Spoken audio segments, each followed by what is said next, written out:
All right, good afternoon. Starting off with Kazakhstan, because I've been getting quite a few questions already this morning, I can tell you that we, of course, continue to follow the situation very closely.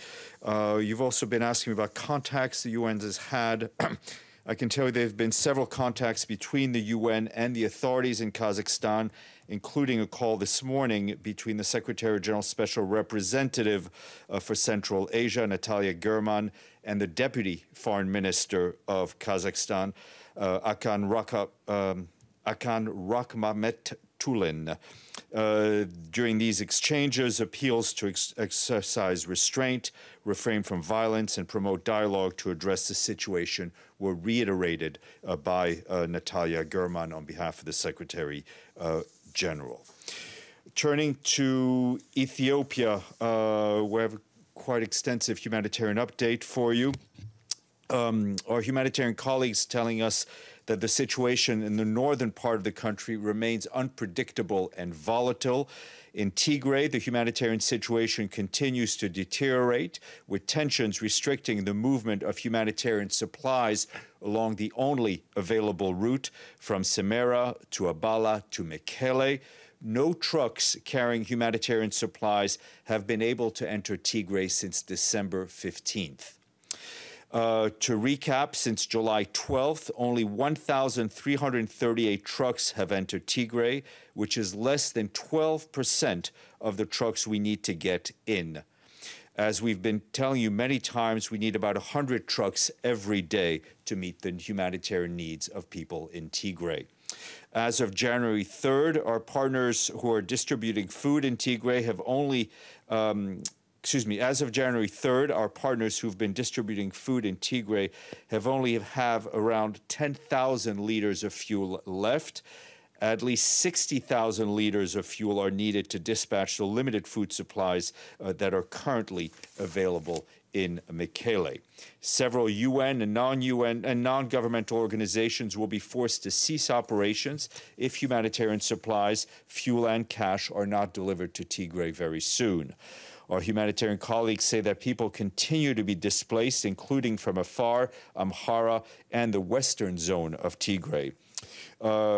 People are also returning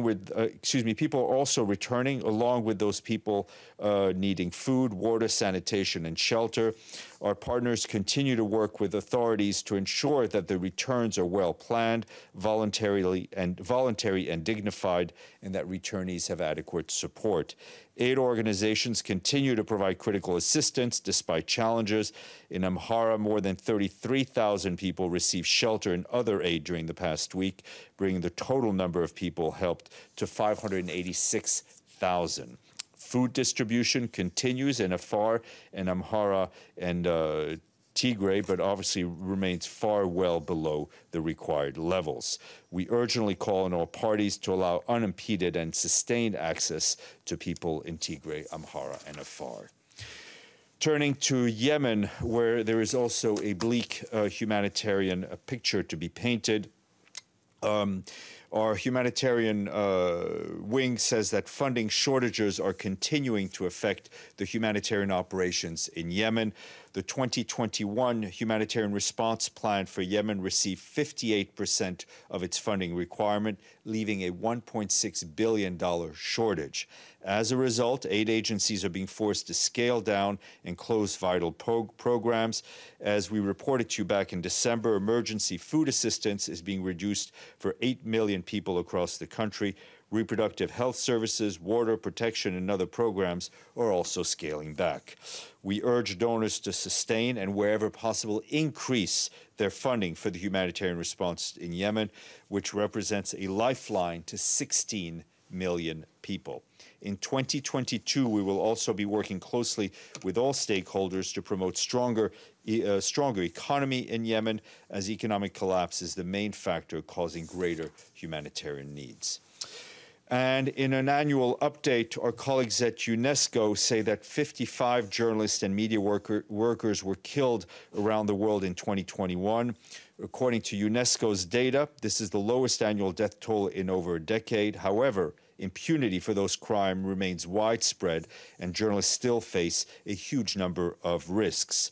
2/3 of those journalist killings in 2021 took place in countries not experiencing armed conflict, showing that we know, which is that, and what you know, knowing that shows that risks faced by journalists in their daily reporting to expose wrongdoing is extremely high. Most of the deaths took place in just 2 regions, Asia Pacific with 23 killings and Latin America and the Caribbean with 14. Audrey Azoulay, the head of UNESCO, said once again in 2021, far too many journalists paid the ultimate price to bring truth to light, adding that we must do more to ensure those who work tirelessly to provide this can do so without fear. And of course, all of us here share that sentiment. In a response to questions, we confirmed to you yesterday evening that on Tuesday night, peacekeepers in Lebanon serving to maintain security and stability in the southern part of the country were attacked by unknown perpetrators. The UN vehicles were vandalized and official items were stolen. The denial of UNIFIL's freedom of movement and any aggression against those serving the cause of peace is unacceptable and violates the status of forces agreement between the UN and the government of Lebanon. As required under Security Council Resolution 1701, UNIFIL must have full and unimpeded access throughout its area of operations. Contrary to some subsequent media disinformation, the peacekeepers were not taking photos and were not on private property. They were on their way to meet a Lebanese armed forces colleagues for a routine patrol. We call on all concerned parties to respect the peacekeepers' freedom of movement, which is critical to fulfilling UNIFIL's mandate under Resolution 1701, and call on Lebanese authorities to investigate quickly and thoroughly and prosecute all those responsible for these crimes. Our colleagues in Rome at the UN Food and Agriculture Organization today said the world food prices fell slightly in December as international prices for vegetable oils and sugar fell significantly from sky-high levels. FAO Food Price Index in December had a 0.9% decline from December, but still up 23.1% from a year to date that is comparable to December 2020. For 2021, FAO Food Price Index was 28.1% higher than the previous year. And wanted to flag to you that our good friends in the Security Council branch of the Department of Political and Peace-Building Affairs have issued their online 2021 highlights of Security Council practices. This year's edition builds on and enhances the revamped design launched in 2019, provides a very interesting overview of the work of the Security Council last year. Highlights papers contains information about the work of the Council, covering meetings, video conferences held, items dealt with, decisions adopted, as well as those that were not adopted, and also mentions the Council's mission to the Sahel, first such visit since the COVID pandemic started, and the work of the subsidiary Security Council bodies. This edition includes new areas of analysis for 2021, such as greater focus on the themes of informal interactive dialogues and ARIA formula meetings, and the increasing highlights of thematic topics or policy goals, such as in relation to women and peace and security. It's a very good reference document to keep bookmarked on your laptops. Edie and then James. Thank you, Steph. A couple of follow-ups on Kazakhstan. I didn't hear you say anything about the reported killings of dozens of protesters and some police. Does the Secretary General have any comment on that? We've seen the press reports. It's hard for us to confirm them, but what is clear is that all demonstrations need to be peaceful. People have a right to express their grievances. It needs to be done peacefully, and security forces need to protect that right and show and act with restraint. And I think it's a sentiment also echoed by the High Commissioner for Human Rights. Secondly, you were going to get us the numbers of UN staff in Kazakhstan, and are they still safe? Yes, all UN staff are safe and accounted for. In Kazakhstan, the country team has about 45 international staff and about 240 national staff, not including dependents. Also, we have about 25 UN staff who are working sort of back office for the UN mission in Afghanistan. They're all safe and sound. There's a larger number of people who fall under the UN security arrangements, and those are people working for various regional development banks, and that would bring up to 101 internationals and 530 national staff. But everyone is safe and accounted for, which is the important thing. And let me just go with a couple of follow-ups on Ethiopia. Are fuel deliveries still being banned to Tigray? Yeah, we've not been able to get fueling. And secondly, when you said that aid organizations would be forced to close down without cash or Fuel. Yeah.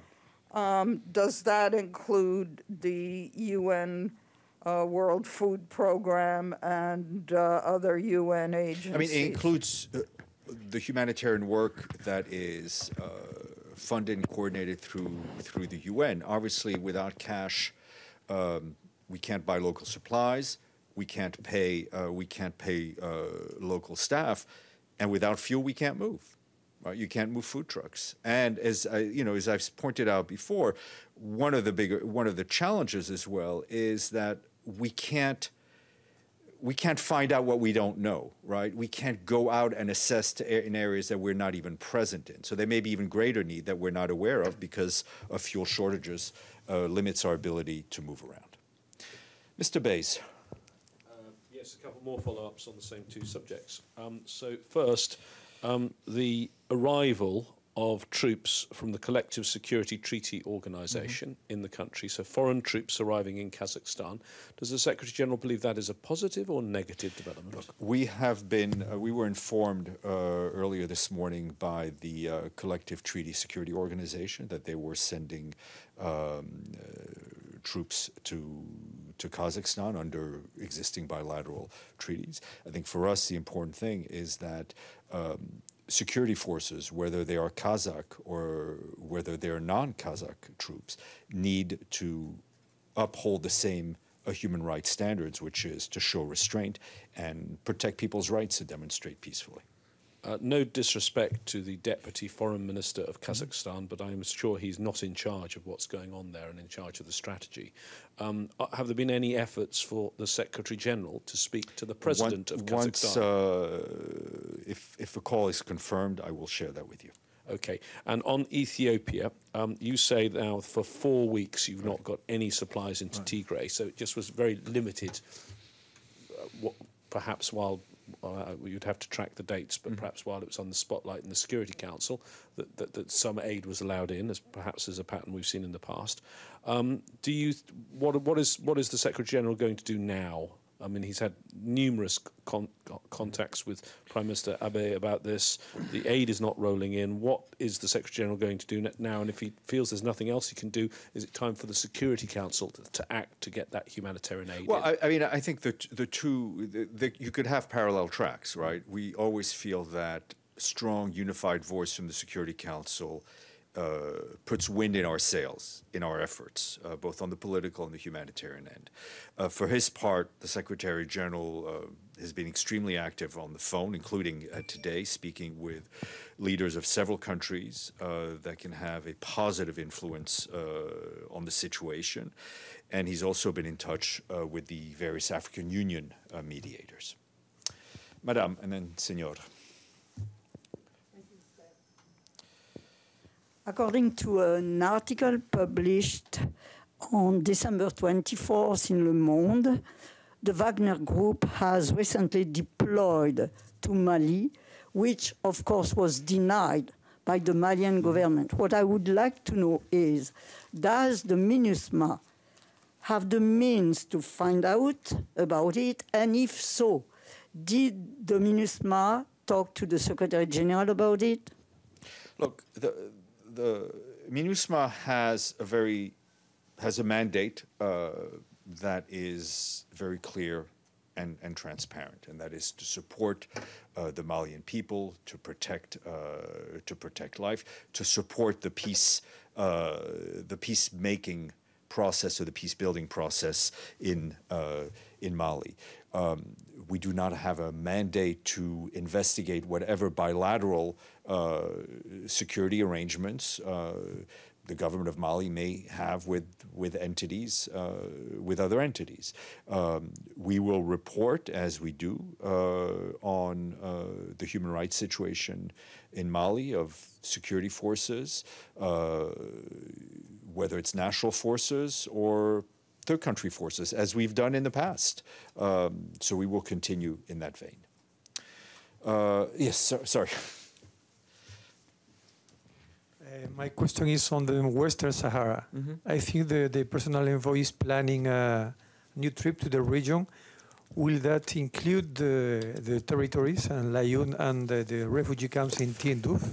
Yeah, we've seen the creative reporting that's been had for our part. I can just tell you that Mr. de Mistura is actively preparing his first regional tour. He's in contacts with relevant parties and their neighbors. Obviously, he's looking forward to a visit. Once the visit is set, including all the stops, we will share that with you.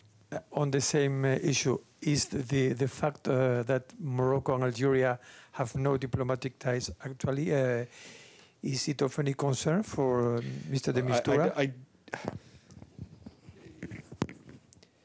I don't, there's a situation that needs to be resolved that's within the mandate of Mr. de Mistura has a specific mandate. He will pursue that.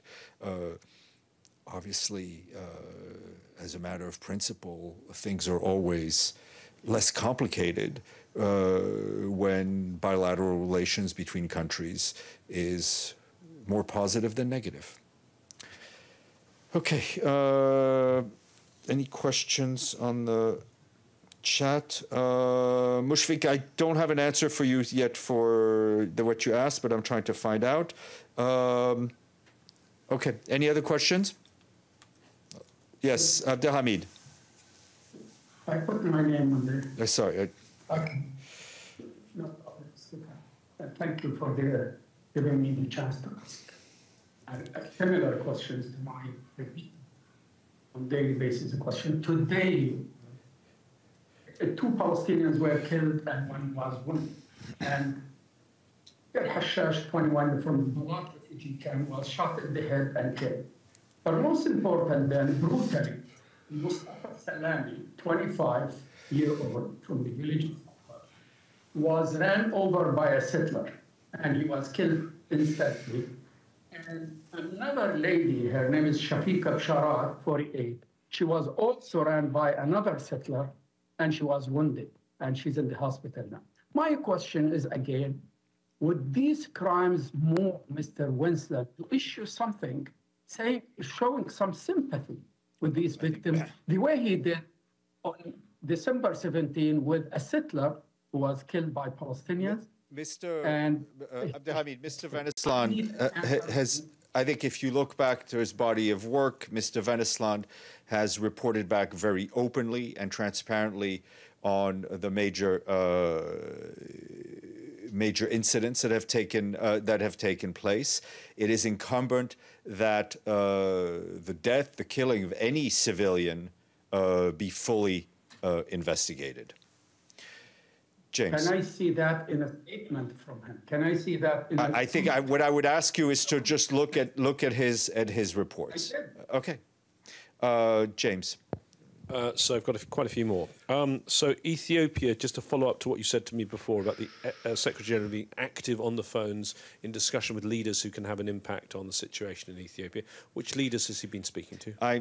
The Secretary General, I think, is at this point involved in very active phone diplomacy, and I will leave it at that.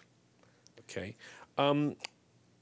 we asked you about this yesterday, but slightly more details have come through about the hypersonic missile that was fired by DPRK. Any response from the UN now we know what was fired? I mean, I think it just increases our concern, right, and increases the need for diplomatic discussions to restart, for the DPRK to re-engage with the partners in order to find a way for a full and verifiable denuclearization of the peninsula. President Biden made a very strong speech on Capitol Hill today. I know you won't dive into the domestic aspects of that speech, but he also said there was a grave threat to democracy globally. Does the Secretary-General agree? I think if you look back at what the Secretary-General has said over the last year, he's expressed his concern of the rollback of democratic principles and of the space for civil society, all the things that allow people to have their basic rights respected. And finally, from me, he's got another one, on Afghanistan. The Secretary-General, I mean, clearly it's one of your top issues. The Secretary-General is supposed to come up with a report by the end of the month to the Security Council, which I think is supposed to shape what the mandate is when it's then renewed from March.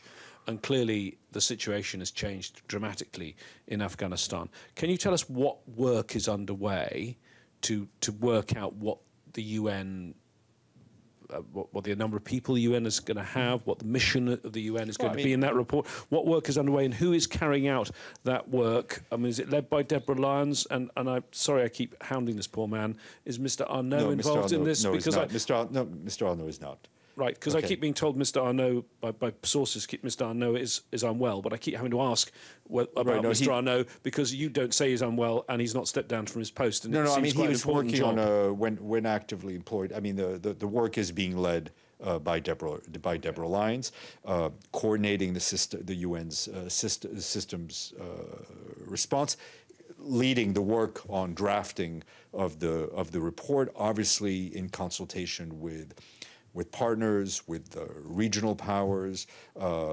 dialogues being had in a number of capitals to work on the humanitarian, the political track, and the Secretary-General will then report as requested to the Security Council. Will it look like a very different mission from the early work? It will look like a UN report that will outline what the UN mission will look like. Edie. Steph, there's been new anti-government protests in Sudan today. And I wonder first what Mr. Perthis is doing and whether the Secretary-General himself has been involved at all. Again, the Secretary-General has been on the phone on this issue for the last few days, and even longer than that, I would add. Mr. Pertz has been talking to a number of his partners over the last few days. We continue to be concerned by the situation in terms of allowing the security forces allowing people to protest peacefully, and we again urge restraint from the security forces. Okay, sorry, yes, Ray, sorry. Thank you. Special Advisor Stéphane Williams was supposed to brief us. That's what we have been told by your colleague Farhan Haq. Is she still willing to meet us or brief us or no? Yes, we'll work on something with her. Yep, when she's here for the council. Okay, thank you all. See you tomorrow. No Paulina this week. So, tomorrow.